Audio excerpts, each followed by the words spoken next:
Afternoon, Mike Ecology, Zone 1 Commissioner. New Smyrna Beach has a number of tasks ahead of itself. The first being probably to preserve our environment and our quality of life and how it is. It's very difficult. Last 10 years, 30% increase in population. Overdevelopment pressure from elsewhere in the state inundates us on certain times. We have to guard our actions for that. We got to protect the environment. Based on the increase in the number of people that are coming into the area and our use, we're adversely affecting it. By buying Turnbull Creek, working on that project, tremendous improvement. Indian River Lagoon is now, by the authorities, 30% bigger. Turnbull Creek now goes into the Indian River Lagoon. We have projects to deal with that. Hello, I'm Pam Eisen. About 4 years ago, my husband Mike and I moved to New Smyrna Beach full-time after being lifelong visitors and part-time residents. We live in the Riverside Garden District, which is located in Zone 1. When I think about our local government, the one word that comes to my mind is collaboration. Whether that's working on a neighborhood branding initiative and meeting with our city manager, Khalid, and my commissioner, Mike Ecology, presenting at a planning and zoning meeting to support my neighbor looking for a variance, or giving up a call to Faith Miller, the Director of Maintenance and Operations, about tree trimming, I know my questions will be answered, my voice will be heard, and that my opinions will matter. How great is it to live in paradise and have that collaborative spirit throughout our local government? Perhaps our most evident project is the traffic issues. We're working to improve it. We have parking ambassadors controlling traffic beachside. We also have improvements planned for intersections at Flagler and Peninsula and Washington Street. Hi, I'm Randy Herman, and I'm a resident of Zone 1, and I'm really pleased to have this opportunity to speak today about Beachside. I'm also the chair of the Neighborhood Council, so I've been invested in what neighborhood is and how neighborhoods develop. There are several issues about living here in Beachside that have concerned me both personally and in my role in working on the Neighborhood Council. The first one is, of course, delivery of goods to the beachside. Trucks are large. We've worked on getting designated parking. Our parking ambassadors have done a great job in ticketing. It's still an issue because some truck drivers just don't want to use those designated spots, but we are working on that. The second one is density. We're seeing more houses being torn down. We're seeing lots being subdivided. That creates opportunities for more people to live here, but it also creates the challenge of how many will be rental and not be part of our community. We want to keep New Smyrna the way it is. We want to make it better for our residents and make it enjoyable for our visitors. Thank you.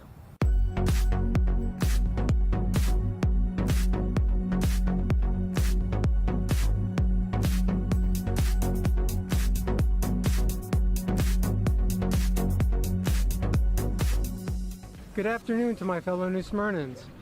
I'm your Commissioner of Zone 2, Jake Sachs. I would like to take this opportunity to thank a lot of people. Those are the people that live here, that are very passionate about the beautiful place we live, that city we call charming.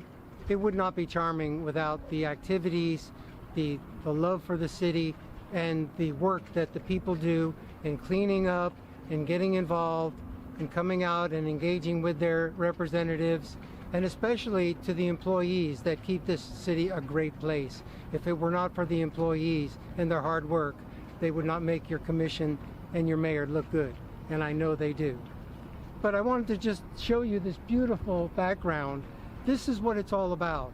Our city is known for its ecotourism, and so with that in mind, I've been very passionate about safety, about our ecology, about all those things that make a place a great place, a city with a quality of life that is sustainable, that you can get around in and enjoy, and I hope we can keep it that way for a very long time. You're also going to hear from a very good friend of mine. He's a fishing buddy, a mentor. We call ourselves the River Rats. This gentleman is a real waterman, and he has shown me the backside of this river. I know it like the back of my hand. And he is very concerned about the water quality in this city, as I am. Our potable water, our recreational waters. These are some things we have to look after, and we will continue to look after in the service of the people, for the charm of our city, for our quality of life. My name is Jim Brooks, and I've known the lagoon for 30, 40 years, enjoyed every moment of it. Concern now, of course, is the headlines are the manatees dying. That is terrible. However, that's just part of it. To a manatee, that his death or her death is important, but also to a little fiddler crab, their death is important. So it's the overall quality of the water that, hopefully we can improve it, and that's what we're trying to do. So pedestrian safety has been a topic that's been very important, and it's been in the headlines lately in Central Florida.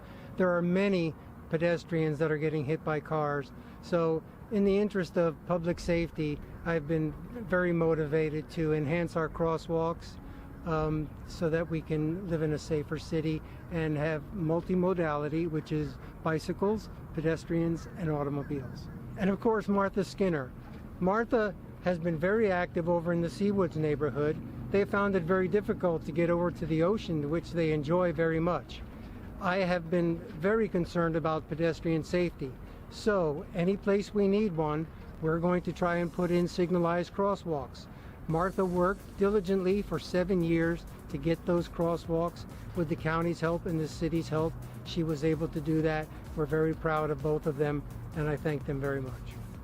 This is where it all started on A1A. It was practically impossible to cross, especially during the snowbirds here. You couldn't get through it all. So about 7, 8 years ago, I went to the city and to the county about getting these lights turned on. And it was about 5 years ago, and a petition of over 3,000 people, I was able to get the city and the county to work together. And so we now have the blinking lights, and we can cross safely, although we do tell everybody to look because you never know if a car is going to keep on going. So this has been tremendous. It's been for 5 years at least, and it has made a great difference. And that's my story, and I'll stick to it.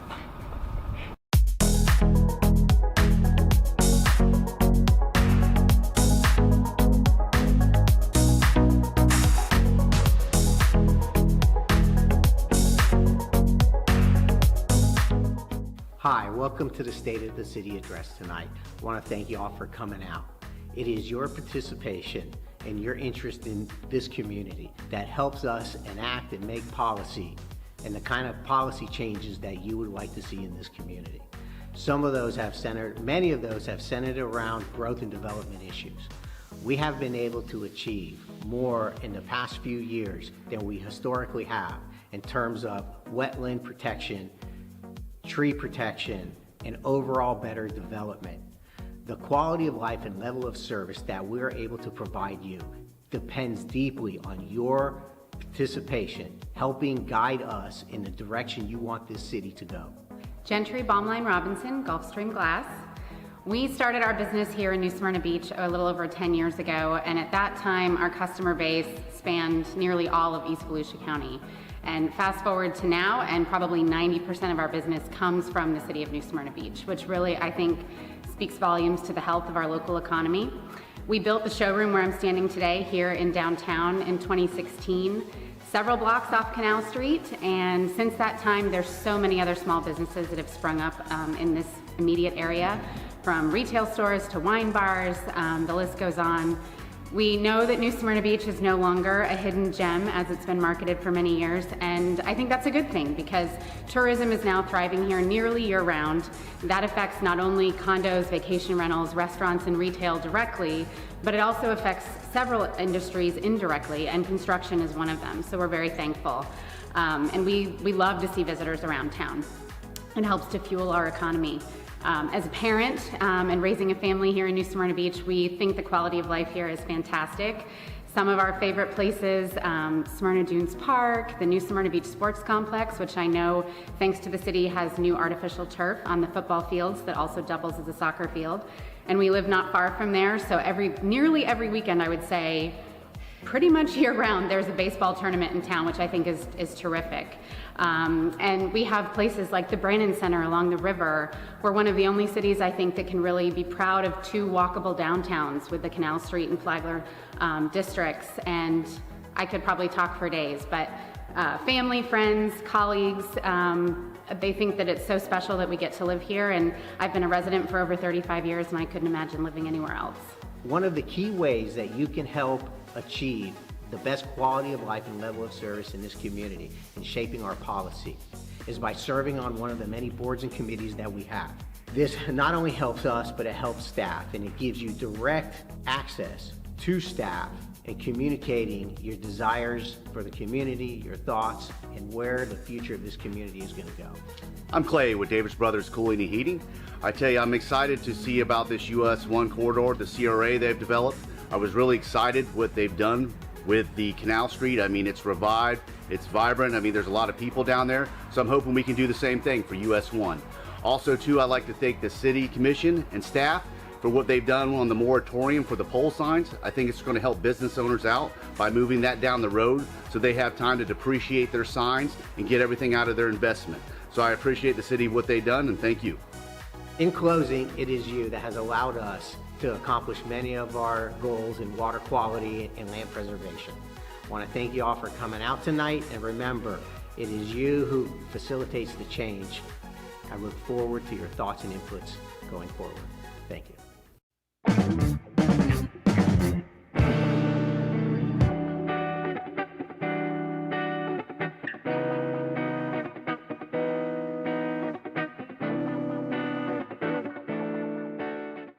Hello, I'm Randy Hartman, your City Commissioner representing Zone 4.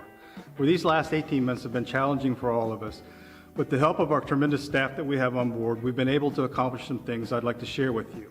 One of the biggest projects that we have going right now up in the northeast side of the zone is the Green Lawn Manor.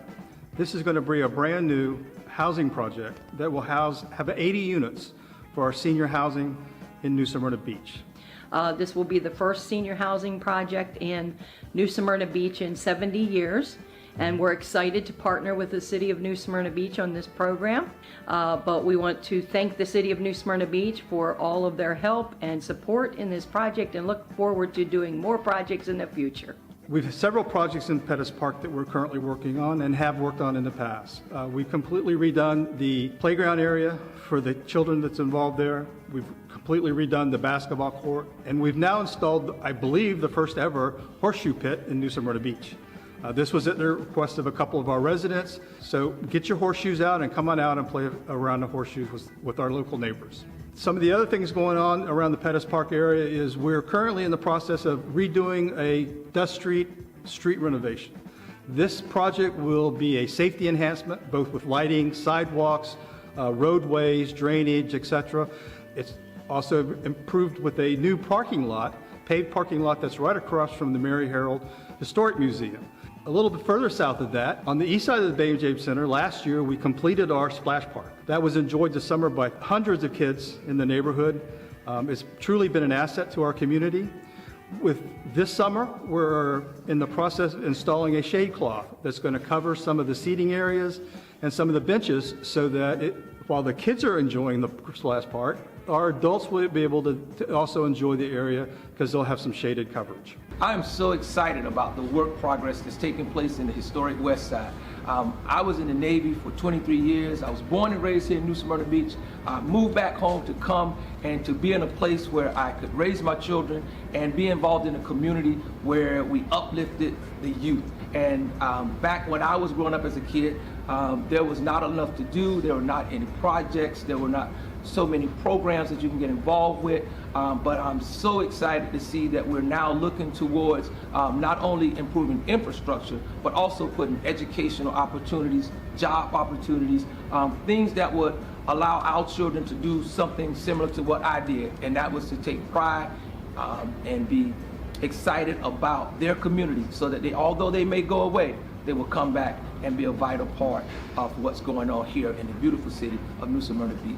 Out in Venetian Bay, I've worked with several of the homeowners associations to help with the pedestrian safety and driving safety in the neighborhoods. About a year and a half ago, we had the unintended consequences of development here in Venetian Bay.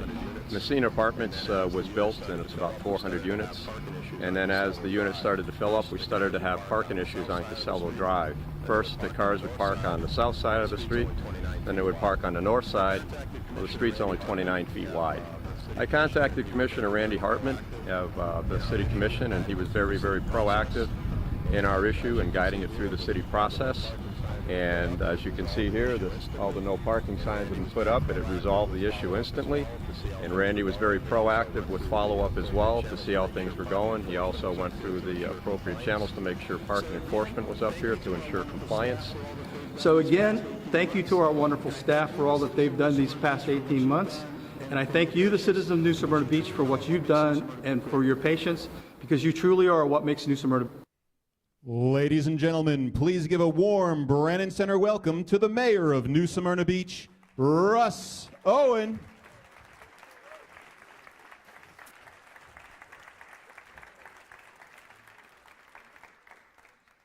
Good evening, everyone. Thank you all for coming out. It's good to see everyone, like in person, not on a Zoom screen, or, you know, it's good to be here and see and spend time with you all in person. Video, audio was not fantastic. That's not the real video. I mean, it's better than that. I don't know what happened tonight. It was way better earlier. So this is all being live streamed tonight, and then that is also recorded, so you can go back and watch that, and that'll be posted on the city's website. So I encourage you, if there's parts of that you missed at the beginning, go back and check that out. It's really, the commission did a fantastic job covering a lot of things there. So I want to introduce a few folks that are here with us. You've already heard from them, but they're here. It's your elected city commission. We'll begin with Zone 2 Commissioner Jake Sachs is here with us. Commissioner Sachs. Zone 1 Commissioner Mike Ecology is here with us tonight. And Zone 4 Commissioner Randy Hartman. We got a lot of other city staff here. We'll hear about some of those later, but I do want to introduce just one, and that is our city manager in the back, Khaled Rashadat. Khaled. So, but most importantly, you all are here, and I'm glad that you're here, and I appreciate it. I know that I'm up against an 8 o'clock World Series Game 6. Fully aware. We will be out of here in plenty of time to grab some dinner somewhere on Canal Street or Flagler, and then we'll get out of there. And I think we're all rooting for the Braves, unless you're like from Houston. So anyway, all right. Already dividing the crowd. Fantastic. So we would normally have this event in kind of late winter, so like that February timeframe. The last time we had it, actually, February 2020. But since we're having it in the fall, I hope it's okay. I've added just a splash of pumpkin spice tonight. I think it's required by law at this point. If you have any drink after October, it's got to have pumpkin spice in it, right? So we've got a lot to cover today, and so these are some of the topics we're going to try to hit on. I will tell you, there's more probably that we won't have time to get into than we will have time to get into. We're going to just really touch the highlights in these areas. My desire is that this is educational, that you walk away and you know something about your city you didn't know, you understand something you didn't understand before, you understand what our challenges, our opportunities are, what we've been working on, and what we have on the horizon. And lastly, as we talk about each of these topics, I want you to consider and think about, and I may repeat this more than once, I want you to consider that each of you come here tonight and you have a unique lens through which you see the city. And as a commission, we have that same thing, and we appreciate that. We're respectful of that, and those many lenses and those many viewpoints, and that makes up the tapestry of New Smyrna Beach, and it's important those are all heard and represented. Said another way, if I can, every decision is really, really easy until you hear from someone who makes a really good point in contrary to that decision, and that's what elected government is all about. It's the real work begins once we hear kind of both sides of something. So the items we'll cover tonight, there weren't necessarily all easy decisions. The commission didn't always agree on things, but we have great diversity of thought and opinion on our commission. But we also know when it's time to come together as a commission and get a solution on the table that is agreeable to the majority. Do so with dignity and professionalism that I hope you all can be proud of. And I'm proud to say in New Smyrna Beach, we have kept the bickering, the name calling, all those things that we're seeing more and more encroaching into our politics at the national level. We're keeping that out of New Smyrna Beach, and I'm very proud of that and hope we can continue that tradition here in New Smyrna Beach. Yeah.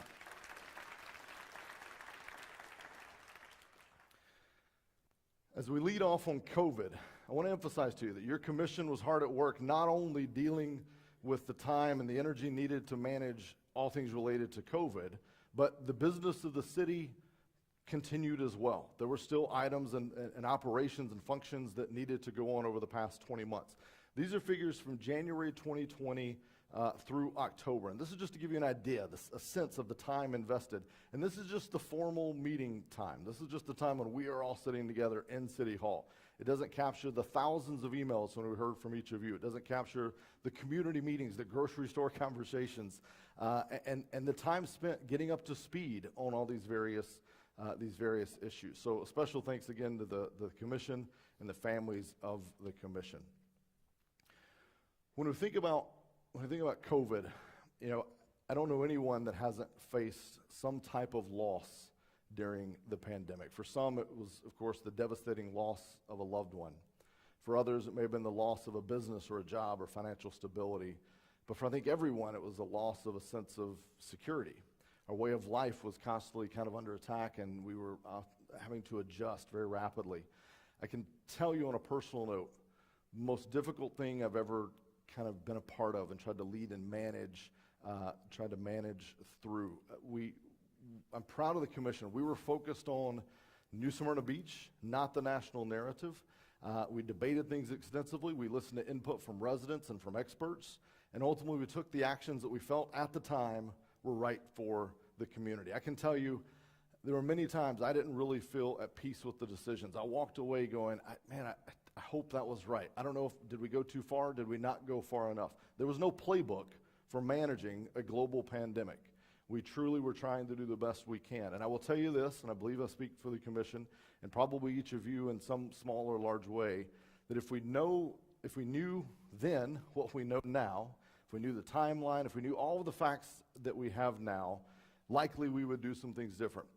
It's funny, I can share with you, one time I left a meeting and somebody said, you know, I disagreed with the decision you just made in there something related to COVID. I said, I don't know that I agree with the decision I just made, but we had to do something. We felt like it was the right thing. My colleagues, the experts made a valid point. We went with it. So I will say this. I don't want to go into a lot on COVID. I don't want to spend all night on COVID. We could absolutely spend hours rehashing everything COVID. But to me, it's already taken a lot from us, and I'm not going to give it tonight also. So that's COVID-19. One thing I will say, before we move on, is I'm proud of that we challenged our staff throughout this pandemic, not to just cancel things, close things, but to reinvent and adjust and keep that sense of community. And so we didn't just stop meeting, we transitioned to some virtual meetings. We didn't do this very long, by the way, because we really wanted to get back to having the engagement with the public, and it was tough to do in this setting. So, but like you all, we transitioned to Zoom, and this became, I think, the quote of the year. I don't know, how many times did we hear this in 2020, right? And I said it was difficult, and I truly mean that. It legitimately was the most challenging and difficult thing I've ever been a part of. It was mentally taxing in a way that I genuinely can't understand or can't explain to you. But I think I've captured it here. So we were able to find a photo. This is me in February 2020, just before the pandemic. And then this is just a year later, just one short year later. So it was tough times. You know, people used to say to me, back when I was this guy over here, they used to say to me, Russ, you're an old soul. And I realized the other day, no one has said that to me in a while. And I think that means I'm just getting old. I don't know. I don't know how to take that. So, all right, next up, taxes. Let's talk about tax. I'll tell you what, I'm going from COVID to, I really know how to win a crowd here, right? We're going to go from COVID to tax. It gets better, I promise. I promise you it gets better. All right, so taxes. Important note, so I got my tax bill today, ironically. We have our revenue officer over there, and so Will Roberts. I got my tax bill today. So if you all, as you open your tax bill and you get it over the next day or two, here's something I want you to know about it. 22%, you see that bottom number, 22% is City of New Smyrna Beach. That's what's controlled by your elected officials here. The remaining, roughly, whatever that number is, the remaining 78%, is controlled largely by the school board and the county council. So my challenge, why does that matter? Why do I point that out? My challenge to you is this, as I look around, I look in this room and I see people that are members of organizations and they're leaders even in organizations. So my challenge to you is, know these numbers, know what the makeup is and who's accountable to you all for your tax bill, and engage them. Make sure they're engaging with you and explaining the process and kind of breaking some things down like we are going to do tonight. Another kind of big picture item on taxes, and I just want to briefly touch on this. This is our tax roll makeup kind of by source. Something jumps out to you, right? 85% roughly, we'll call it residential, and roughly 10% commercial. Now, I'll be the first to admit, I can't tell you exactly what the right breakout is. I don't know if it's 50-50, 60-40. I don't know exactly what that is, but I know this is something also that we can't change overnight, but it is something I think that matters. And let me tell you why. Let me show you something. We had a study done in late 2019, I think it was, what they call physical impact study by this community solutions group. And you see here two different quotes that I kind of pulled out of that. The top one basically says, lower quality construction residential, that's talking about residential, can generate a significant negative financial impact. Not all residential does, but if not monitored correctly and if it's not to the right caliber, it can generate. On the bottom there, you see non-residential or commercial development largely results in higher relative physical surplus. So said another way, on average, a commercial business will contribute more in taxes relative to the services they consume. So I just wanted to briefly touch on that and show you that so that, this is something that I think will get some more conversation at the commission level in the coming days. A term, you hear this term a lot, especially this time of year. In the past few months, you've heard this term of millage. So I just want to make sure we're all clear of what that means. It's very simple. I think it's Latin, and it means parts per thousand. So basically, if you have a $350,000 home, that's 350 tax mills if you don't have any other, homestead exemption and some other things. So it's a fairly simple formula to compute taxes. So let's look at our taxes and how we stack up across Volusia County. So you see us there on the far left, and that's good. That's where you want to be on this chart from a lower taxes standpoint. So the way I think about this is this. Most consumers have a housing budget. Let's stick with $350,000, $400,000. If you're in a $400,000 home in Volusia County, your taxes will be lower in New Smyrna Beach than any of these other 14 cities represented on this slide. I wanted to take this a step farther, though. And I wanted to see how we compared across some other cities in the state. And I will tell you, I'm very reluctant, actually, to show you this next slide. And the reason is because I list some other cities across the state. And I know I'm going to hear from someone after the meeting to say, well, I don't want to be like that city. That city is not a peer of ours. So I will tell you, this isn't a perfect peer set. I'm not saying we want to be like any of these cities. I'm saying these are cities that had some commonalities with us. They were similar in size and makeup, had some of the same assets we did, like a marina or an airport, or they were just cities that I constantly hear people referring to us and them in the same sentence. So honestly, the start is a little bit of just a personal project to say, I wonder how we do stack up. So you see here again, we've got all the winter cities. You got Winter Park, Garden, Springs, and Haven, and we got some other cities there: Cocoa, Sanford, St. Augustine. We're right there. We're the lowest. If you have a $250,000 house, it is cheaper to own that in New Smyrna Beach than many other cities across the state. So the question I think this begs asking, that I will pose to you all tonight, not for discussion tonight, but just want you thinking about it, is, are there pros and cons to this? Is this strategically where New Smyrna Beach should be positioned? Is this the tax rate that will shape the town that we desire to live in both now and in the future. And in just a moment, I'm going to talk about some budget challenges that we have, some budget pressures that we're facing. So I'm sure this is going to be a source. It's already been a source of some discussion, but I know it's going to be a source of much discussion moving forward. So I just wanted you all to have this context as we move through the next couple of years and continue to look at our millage and our tax rate. A couple more things on taxes. So this is our operating millage trend. The vertical line that kind of delineates where the current sitting commission, where they took over. So this is what we've done. Basically, it's gone down and then held flat. A couple more terms. Rollback rate. You hear a lot of talk about the rollback rate. So what does that mean in theory? So it says if you added nothing new to the tax rolls, this is the millage that would produce the same revenue as last year. Meaning, if you as a consumer paid $3,000 in taxes last year, pay another $3,000 this year, even if the value of your house had gone up.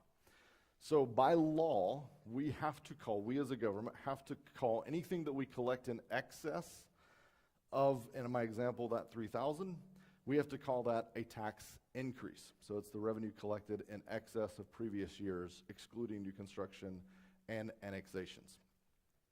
So let's see how we've done when compared to the rollback rate. Because again, you hear a lot about the rollback rate this time of year. So again, the vertical line kind of denotes where this commission has been working. You can see we've closed the gap. We've closed the gap to the rollback rate. But I submit to you, and I'm going to give you an example that I hope connects with you. I submit to you that the rollback rate is, to me, it's an unsustainable standard. Let me explain why. So let's say that you as a homeowner, last year you paid $3,000 in taxes, and one time throughout the year you heard a bump in the night and you placed a call, and an officer responded. The next year, if we adopted rollback rate, you pay the exact same amount in taxes. Yay for you. You again hear a bump in the night, and you place a call for an officer, and they show up. The car that officer pulled up in now cost more. The fuel that they drove to use to get to your house cost more. The ammunition in their weapon cost more. And more importantly, her pay probably went up as well, we hope, right? So all of those costs went up, and yet you paid the same $3,000 in taxes. I think you can see that's not sustainable long term. It's ideal. I'd love to be able to do that, but it's not sustainable long term. That's just the reality of that. Now, some critics may say, yes, but new development should be used to cover those increases. It's partially true. There are some economies of scale, but remember that with new development comes new expenses.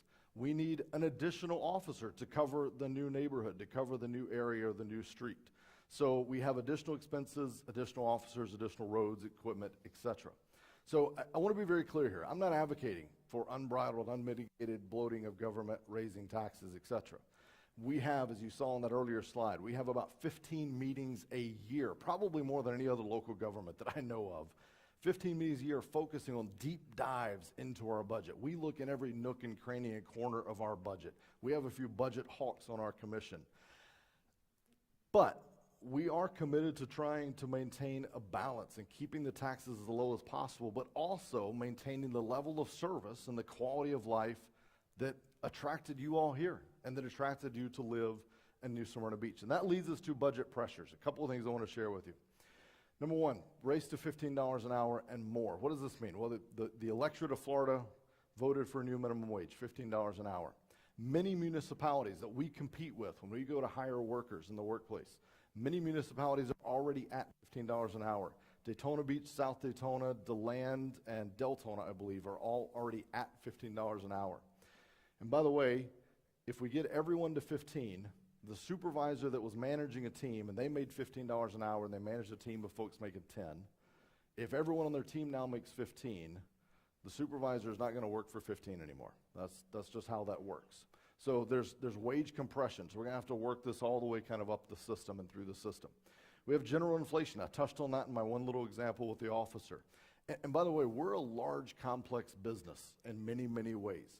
We deal in everything. We purchase everything from ammunition to Ziploc bags and literally everything in between. So we're subjected to the same kind of market inflationary factors as everyone else. And then this last one, this increased demand for services and amenities. I want to go back. I showed you on the slide. We had 30-something budget meetings over the course of the past 2 years. Numerous hours. I heard from only a few citizens at the very last meeting that they came in and said, we want the rollback rate. I will tell you, in the other hundreds of hours of meetings that we had, and in every conversation I had with the resident in Publix, their concern was, I want more officers on our streets to try to tamp down the speeding. I want increased services. I want my street repaved. I want all these things. There was more of, I want more amenities and services, not so much concern on budget. So these are the things that we're facing, and we need your input on it. This is how I'm reading the room. This is how I'm reading what I'm hearing from my citizens. But we need your engagement on this. So next year, as we go through the budget process, these are the pressures we're going to face, and we need to hear from you all. What's important to you? What do you want to see us working on and building in and including in our budget? All right, I'm a finance guy. I could literally talk about this all night, but I'm seeing people start to glaze over. So I'm going to move on from finances because I know that's just me. The last thing, it's not really finance, but it's sort of indirectly related. You're going to see this map again later. This is a map of New Smyrna Beach. Everything that has a color in it is New Smyrna Beach. And you see there's an area kind of in the middle here, this big area here that's white, and then this area kind of south down here of the green. That is all in the city limits of New Smyrna Beach, but not actually New Smyrna Beach. They have not annexed in. So I submit to you that this is an inefficient form of service delivery. No private enterprise, no private business would draw up a service delivery area or territory or region and draw it like this. So if we are focused on trying to achieve economies of scale, enhancing services, and keep our budget as low as possible, this is inefficient. So I contend it leads to higher costs for both of those in New Smyrna Beach proper and those that have yet to annex in. So I want to address one common myth. So one thing I hear every time I bring this up is that folks don't want to annex into the city due to the lower taxes in the county. So I want to hit that real quick. If you visit the property appraiser website, this is public, you can go right there to this property appraiser website, you click on this estimate your taxes. I've done it for you. You take a home, $350,000 value. If you're in an unincorporated area, you're paying $6,000 in taxes on that. If you're in the city of New Smyrna Beach, you're paying $5,400. There may be other reasons why you may not want to annex into the city. That's for you to decide, but I submit that cost savings is not one of them. All right, now I'm officially finished with all things money related, I think I am. Let's talk about public safety. We got a lot of our fire folks over here. We'll talk about fire briefly. First of all, and I think I said this at the last day of the city, fire's probably misnamed. They actually don't do a tremendous amount of firefighting on a daily basis. What they are doing is they're focused on inspections, improving the quality of our building standards. So they're actually kind of working themselves out of the daily firefighting job because they've made it safer for all of us by doing these continuous inspections, especially in our commercial buildings. And you see the numbers there, thousands of business inspections that we do annually. So they're more focused on medical emergencies and responses. And so you see the metrics here. A few things that are not mentioned here, we are planning on purchasing some additional equipment, and we're continuing to increase staffing levels as needed to match the demand for services. So honestly, it's a good thing. I don't have a lot to say about the fire department. It's humming along. It's a fairly well-oiled machine. The team does a fantastic job. Our chiefs here, I think they do a fantastic job.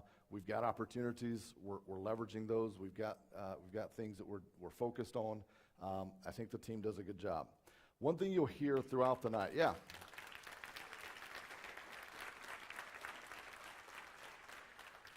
One theme you'll hear throughout the night is that it's all about our people, the hardworking men and women of New Smyrna Beach and the city and even out in the community that really truly go above and beyond in many cases for each of us. So throughout the evening, you're going to hear me honor a few of them, and the first is to honor our firefighter of the year. So our fire chief noted that this individual consistently provides training and leadership on a daily basis and mentors new members, creating a collaborative environment for professional growth.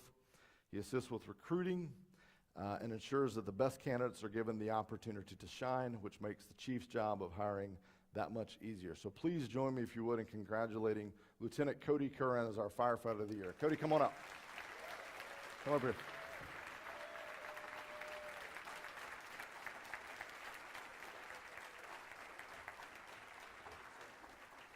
All right. Hang out right there. I got a few nice things to say about you. There's no speeches tonight, I promise. Nobody's going to have to give any speeches. All right, so Cody's worked above and beyond this year, contributing to the safety and well-being of our members through his work on the safety committee and the subsequent changes that were made through his efforts. He approaches the job with passion and pride. I love hearing that. He's able to strike the proper balance between fire department tradition and appropriate growth and advancement. So thanks to Cody and thanks to all of our fire department for all that they do every day. Thank you all. Appreciate it. Good job.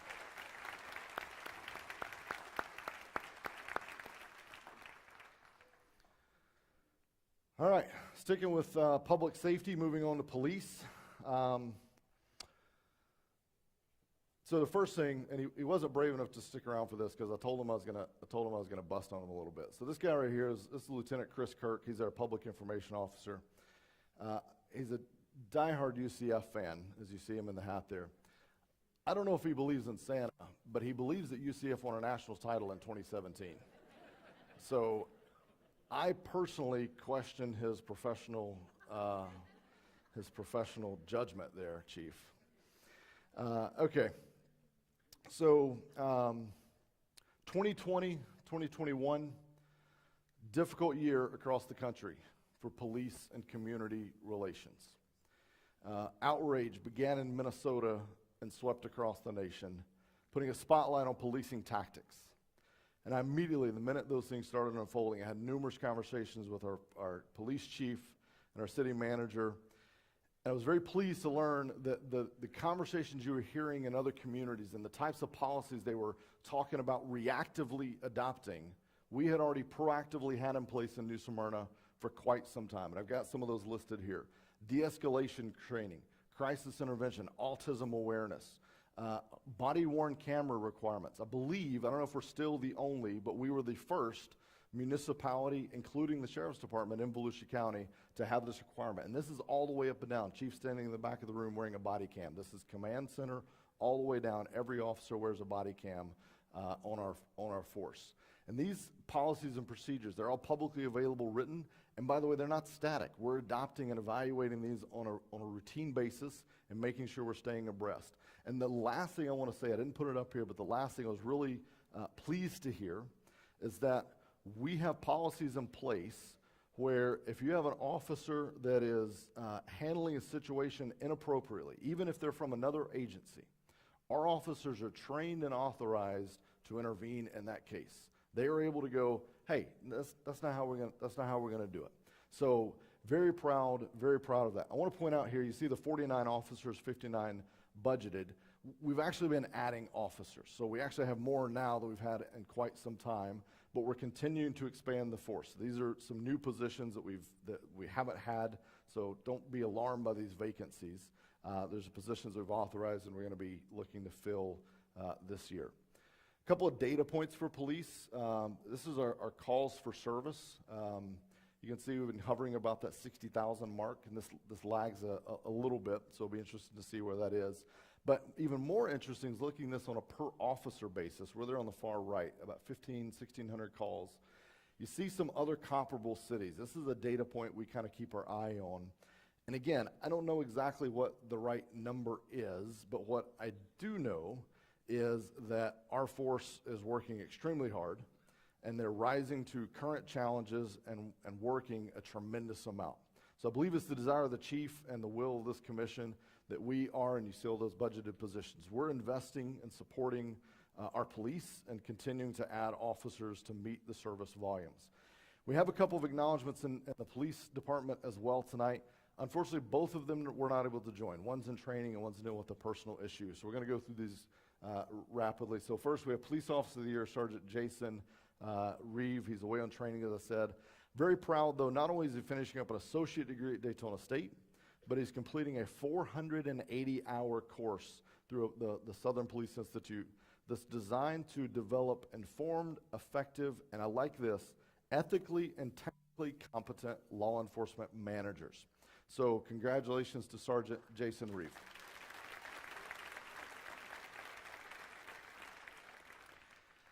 And I also want to acknowledge another one of our family here, and again, wish you could have been here for this.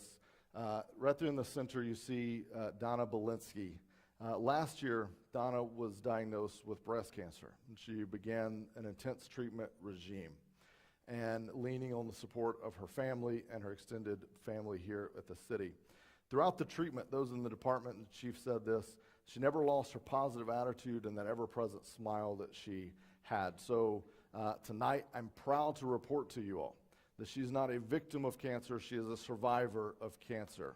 And so tonight, we honor her. Tonight we honor her, but we honor her with the Mayor's Champion of Spirit Award. So to Donna, to Jason, and to all of the police force, thank you for what you've done this past year, and I look forward to more good things to come out of the police department.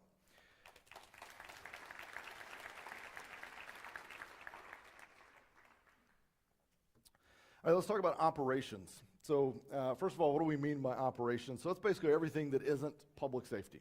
So keeping the streets maintained, operating the city, back office operations like finance, human resources, information technology.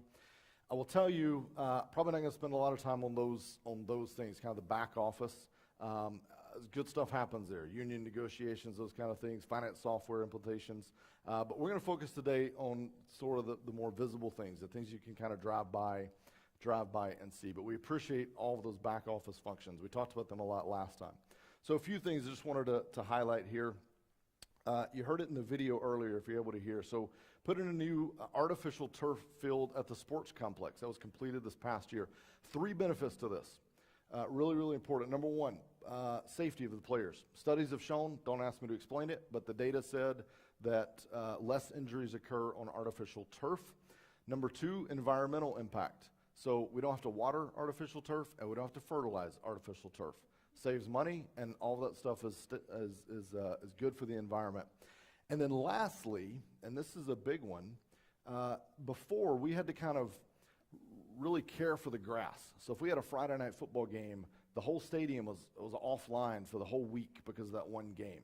Whereas with this, we have demand for that facility. We have folks calling us from around the state wanting to use our facility and pay money to use the facility that can be poured back into our youth programs. So with this, we can have a football game Friday night and Saturday morning host a band camp there that's collecting money for the city. So this is a great project. I have to point out, so if you see on the far right over here, this is Commissioner Hartman over here. I think he thought he was going to get to play this night because he wore the black and red there. So I think if you'd have handed him a helmet, he'd have been in the game. So a couple other things here. So these are just a glimpse into some of the things staff works on and pulls together. This is a toy drive we do around the holidays with the Babe James Center and the Police Athletic League, I believe it is. This is a bit trippy, right? So this is an aerial shot. So you're looking down on the skate bowl at Pettis Park. So we resurfaced that, refinished that this year for the children. This is a really cool project. So the folks you see on your right-hand side here, that is our youth council. So those are young, in this particular case, they happen to all be ladies, young ladies from the community in the high school. They come and do basically kind of a mock commission, if you will, but they actually do things. They completely accomplish business. Their big thing was these sharks you see in the middle. Don't want to go into the whole thing, but it's going to be a really cool asset for the community. They're going to be on display in public buildings for a while, and then they're going to go up for public auction. And then we're going to use that money that we raise from that auction. We'll go back to fund other things that the Youth Council wants to try to do. Because before they always had these ideas, but no funding, so they've kind of created an endowment, if you will. So the sharks are all completed and painted.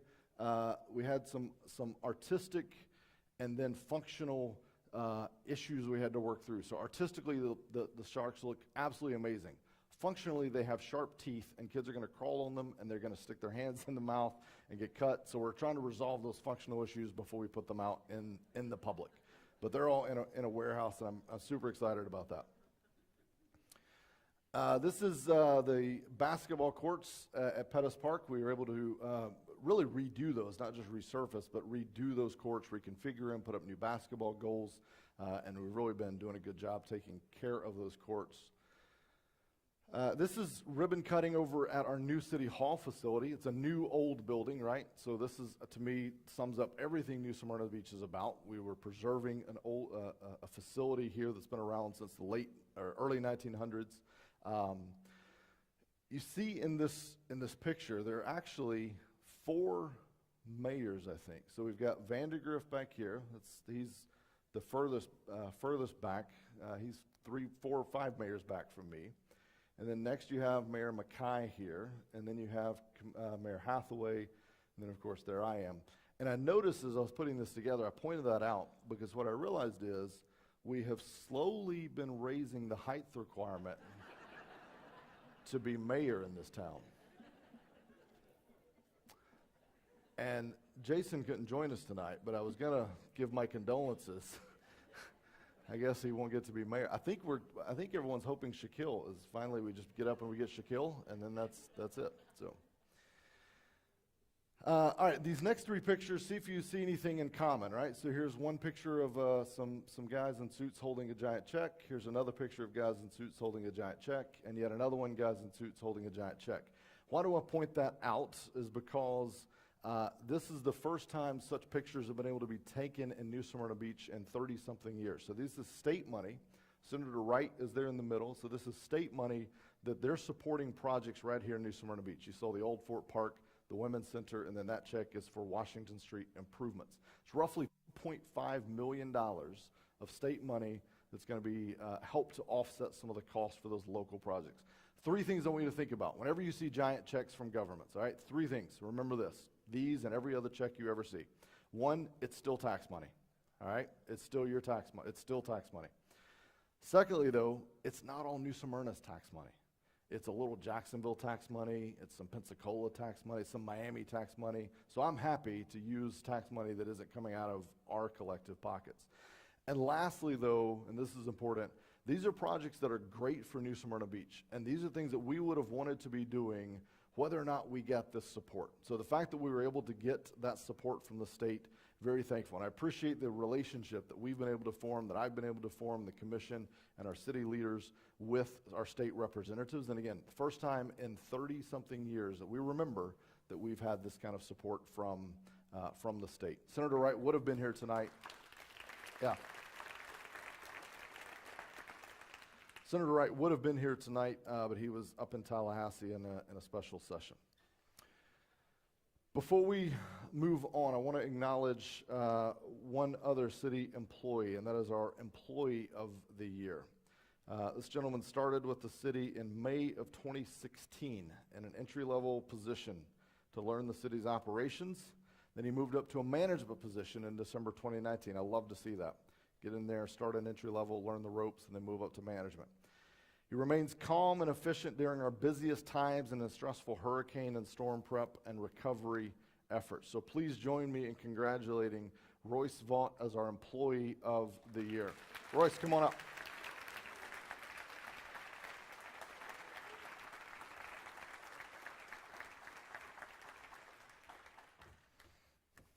There you go. Thank you. All right, hang out right here with me for a minute. So Royce, his supervisor, sent over some stuff. Him and his team received multiple compliments from city residents. And I can tell you, I've personally received compliments on you and your team for their responsiveness, their work quality, their safety efforts. He's the last field supervisor to leave work each day. He works alongside his team. He's a working supervisor. And he's a problem solver. He's knowledgeable and approachable and patient, and he works well with his team members and all city employees. So thank you to Royce, and truly thanks to all of our hardworking city staff for their efforts this past year. Thank you. Appreciate it.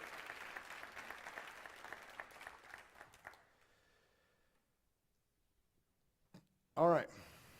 Policy. All right, so I want to share a few highlights of policy. These are things that's harder to see from just driving around the city, but it's certainly things that will have an impact. And long term, you will see the impacts as you drive through the city. But before we jump to policy, I want to talk about growth. So you heard Commissioner Colody, you might not have heard it in the video, but Commissioner Colody mentioned about growth. It's relevant, I think, to talk about growth in conjunction with policy because some form of stop the growth is probably the most common comment that I receive as an elected official. And it's often, ironically, by someone that has moved here within the past 10 minutes. So take that for what it's worth. But the implication, if it isn't said directly, the implication is that many of our ongoing challenges, such as traffic congestion and others, have been caused by the growth within New Smyrna Beach. So again, kind of a personal, like, let me just see if that stacks up. I started running some numbers. So I want to show you just some data, and then we'll talk about it. So this is a population trend. So 1980 through 2020, this is the population of New Smyrna Beach. Why 1980? Two reasons. Number one, I could find the data from 1980 through today. And number two, that's roughly, I was born in 82, so this is roughly my lifetime.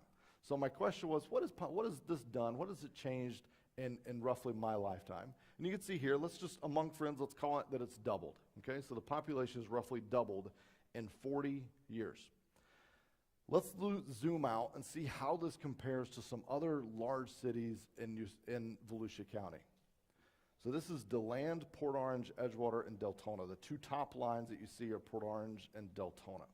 So you can see back in 1980, of these 5 cities, not a single one had a population over 20,000.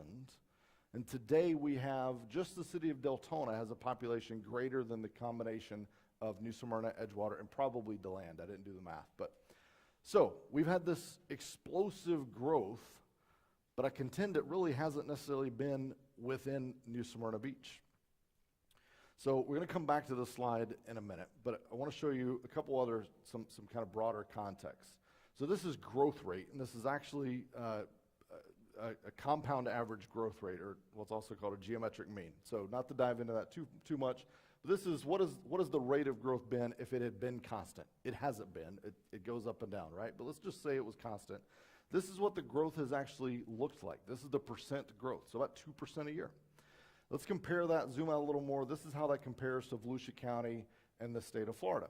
So what I see when I look at this data is that not only has our growth not been explosive, in the broader context, we've just about been on par. We're in a growing state, we're in a growing county, and we've experienced our share of that growth. So let's go back to this slide, though, just for a minute. What's the message? Here's my message. Here's what I've been telling folks. If we never allowed another house to be built in New Smyrna Beach, which we legally cannot do, and we'll talk about that a little bit, but if we'd never allowed another house to be built in New Smyrna Beach, there's explosive growth all around us, and we are an amenity. We're an amenity to these other communities that you see. We have something that they want. They want to enjoy on the weekend what we get to enjoy every day. So this is a pressure, these external pressures, I believe are going to continue to mount. And so we've got to focus on it, but the focus can't just be stop all the growth in New Smyrna Beach. That isn't the answer, but there are some answers. There are things we can do. So let's talk about some of the things we've been working on. So policy, this is the stuff the commission really kind of, we're in the weeds on this a lot. So we're going to go through these quickly. Impact fees adjusted. I say adjusted because some go up, some go down. This is a scientific process. Impact fees, so I hear all the time, make developers pay their fair share. Well, the reality is impact fee, I agree with that. And impact fees is a scientific process. So we literally go through, we collect all this data. We can't just pick a number out of thin air and say, well, we think developers should pay X. It's a scientific process. So we've adjusted this. Some of these had not been adjusted in 30 plus years. 30 plus years. So this commission, we're looking at stuff that hasn't been touched in quite a while. The coastal construction setback line, if you don't know what that is, it probably would never impact you. If you do know what it is, you know that it was a mess. And this commission focused on resolving that, and for the people impacted, this has really made a big difference, and it was a positive thing.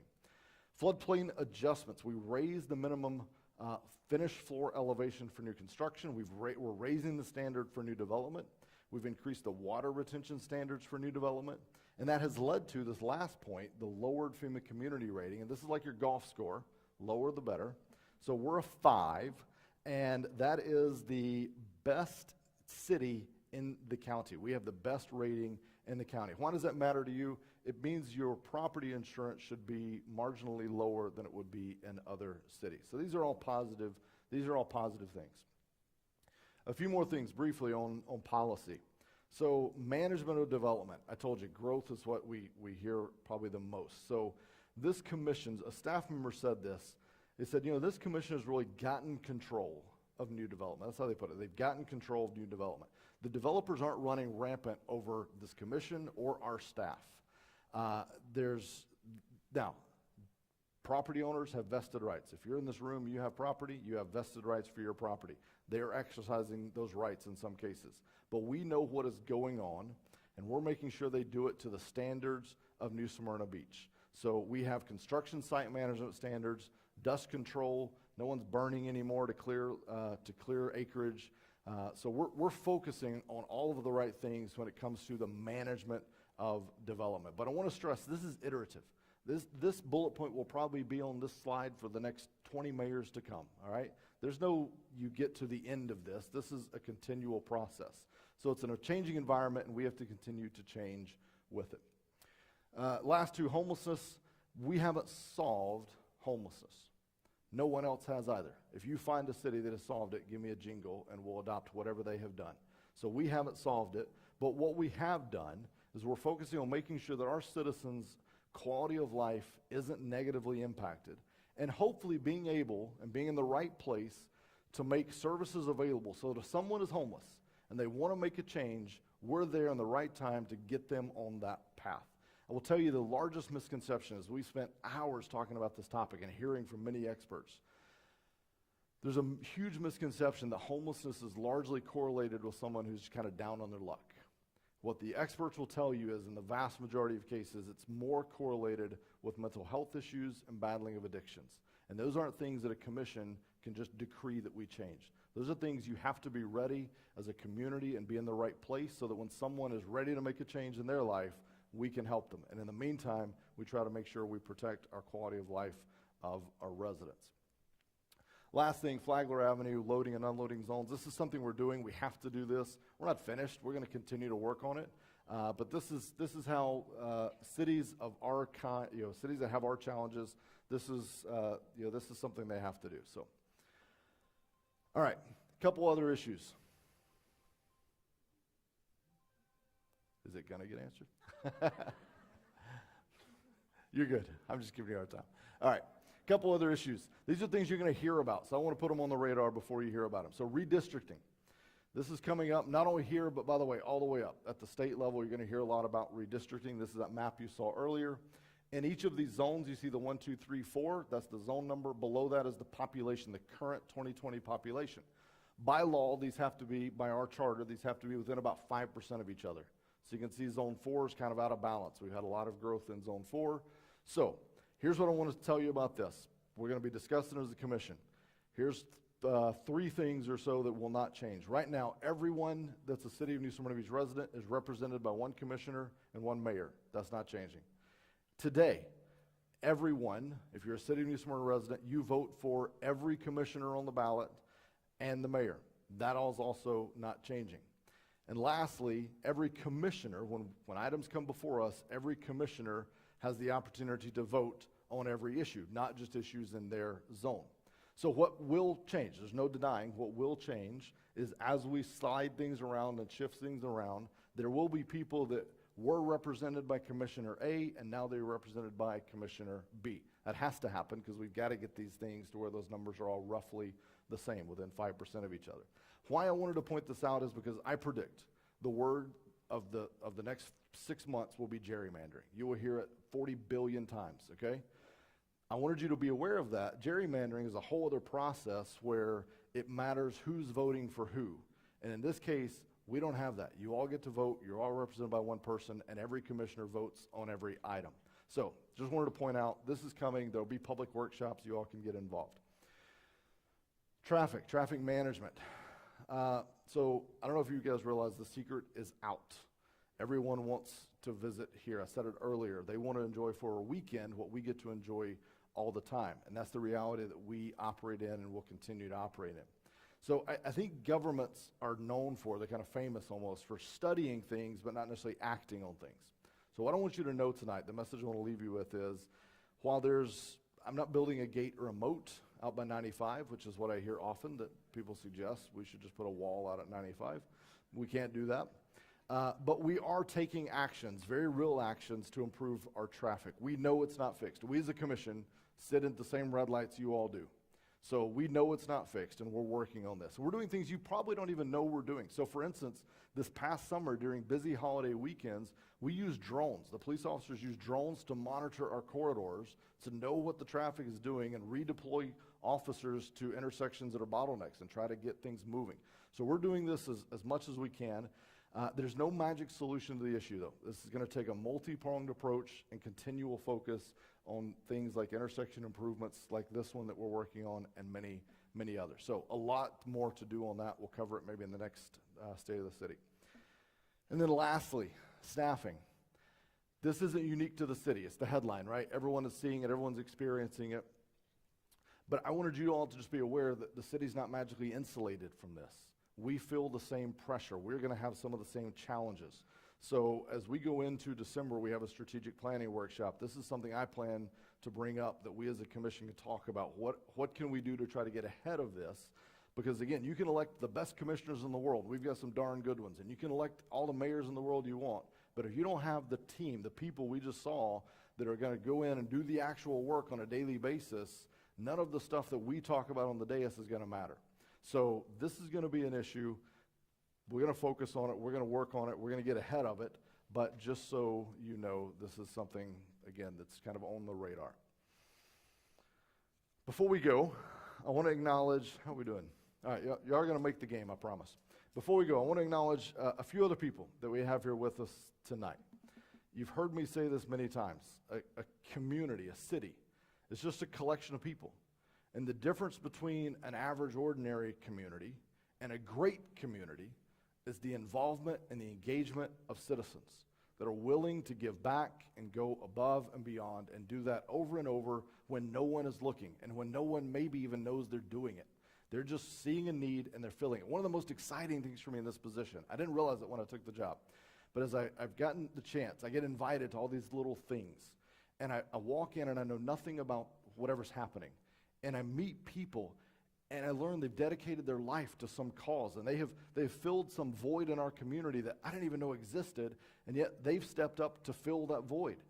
And it's just been amazing to learn about that. So when we did our very first State of the City, I told the team, I said, look, I want to let the rest of the community see some of these amazing things and hear some of these stories that I hear. So we want to honor just a few more folks tonight. And the first is someone who loves coaching and teaching basketball and the fundamentals of basketball. And because of that, they've won 16 police athletic basketball state championships, 15 Volusia County basketball championships. So if you would, please join me in congratulating Pop Mitchell as our 2021 Citizen of the Year. Pop, come on up.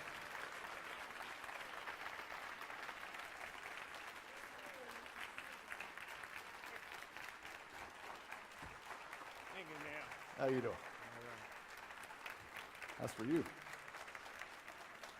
All right. Hang out right here with me for a minute. So Pop has generously donated his time and talents to the youth of this community for over 50 years. He's a very giving person to everyone in the community. He helps people with their yard maintenance, their houses, and he does it all for free because he feels like it's the right thing to do.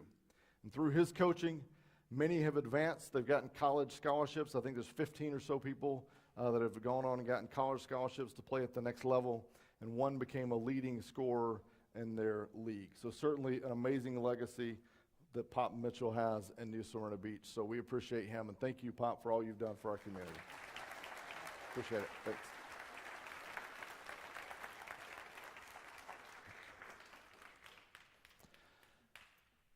Next, I want to honor someone who loves to ride a motorcycle, but he decided to use that platform to raise money for children in our community. Please help me congratulate Carl Sutter as this year's Champion of Good Award winner. Carl, if you'd come on up.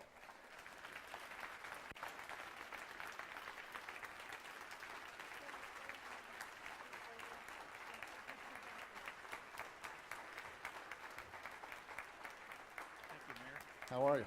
Appreciate it. Yeah. Hang out right here with me for a minute. I got some nice things to say about you. Carl has made 9 rides coming from New Smyrna Beach all the way to the Pacific Ocean, up to Alaska, up to Maine. His trips collectively would cover the diameter of the earth twice. But most importantly, in doing so through his rides, he has raised over $60,000 for kids in our community. He's a dedicated member of Kiwanis. Many of them are here tonight to support him. He's done 9 rides. And again, just one of those folks just quietly serving and giving back in our community, taking a passion of his and doing so much for our community. So thank you to Carl and his wife for giving so generously for our community. Thank you, Mr. Mayor. Appreciate it. Thank you.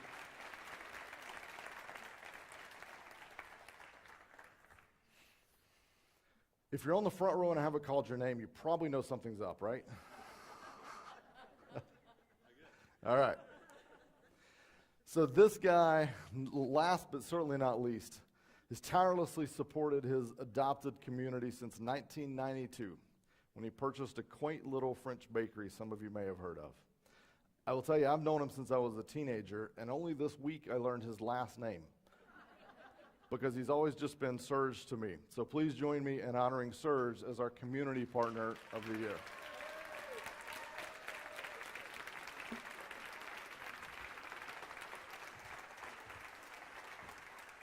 I want to be Serge. That's all I want to be. Thank you very much. Hang on, stay right there. So Mondelez is closed 2 days a year, Thanksgiving and Christmas Day. On those 2 days, Serge and his family hand-deliver pastries to the police department, the fire department, the sheriff's department, as well as Advent Hospital, to say thank you for your service. And talking to Jen, getting ready for tonight, she said the community has always been a big part of their daily life. It's how they raise their daughter. And Serge, as always, I've known him to be a leader in supporting our local organizations. I will tell you, I got a list of all the organizations he supported. It was like one of those printer, you roll it out, it's like a rap sheet, right? So he supports the Rotary. He supports the Shop with a Cop program. He sponsors, this one's really, really cool. I show up at a Boys and Girls Club one day, I think for ribbon cutting, and Serge is there. Actually, he's most places I go, frankly. I don't know how he does it. So I show up, he's at the Boys and Girls Club. I learned that he actually sponsors a monthly birthday. So he brings a cake for the Boys and Girls Club, and so he gives generously of his time, his talent, and his treasure to so many organizations throughout our town. So thank you, Serge, and your family for all you do for our city. Thank you, brother. Appreciate it.